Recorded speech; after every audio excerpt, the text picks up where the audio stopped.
Dalawang bala sa leeg. Ang nakakagulat na kahulugan ng panaginip ni Marilo. Nandito sa ating video.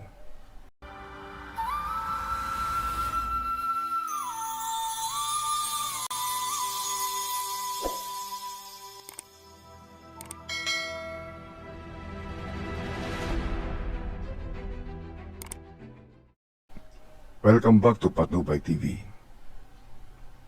Isipin mo, kung ikaw ay tinamaan ng baril sa leeg ng 2 beses pero buhay ka pa rin at nararamdaman mo pa ang mga bala sa loob ng katawan mo, ano ang ibig sabihin nito?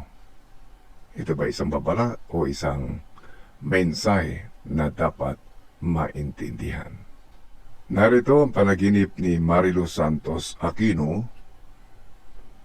2 beses binaril sa leeg, buhay ako at nakakapa ko pa ang 2 bala sa leeg ko.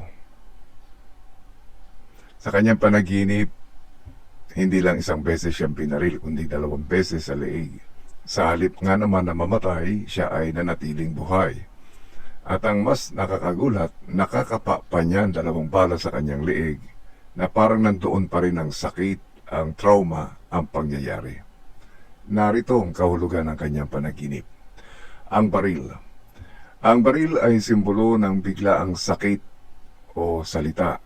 Ang pagbaril sa panaginip ay madalas sumisimbolo ng biglaang pag-atake, masasakit na salita, o kaya ay betrayal o emotional shock. Ang leeg naman ay sumisimbolo sa boses at desisyon. Ang leeg ay koneksyon ng ulo at katawan. Ito ay simbolo ng komunikasyon, pagpapahayag ng sarili, kontrol at desisyon. Kapag dito ka tinamaan, maaaring may pumipigil sa iyo na magsalita o may sumugat sa iyong damdamin dahil sa salita. Ang 2 bala o 2 sugat, maaaring ito ay 2 tao na nakasakit sa iyo o 2 magkaibang sitwasyon o paulit-ulit na emotional pain.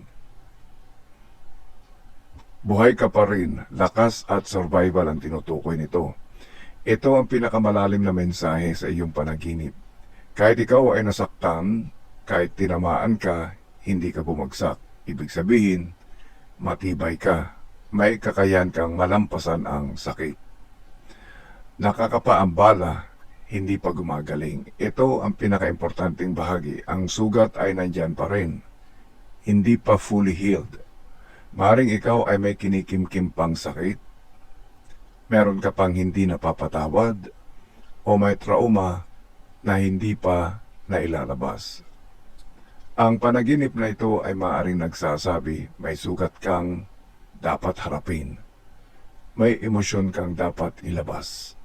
At may katotohanan kang kailangang sabihin. Dahil minsan, ang pananahimik ang mas lalong nakakasakit.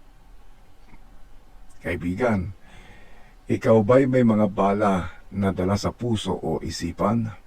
Panahon na siguro para alisin ito at tuluyang gumaling. Mag-comment kayo sa baba kung ano ang tingin mong ibig sabihin ng panaginip mong ito.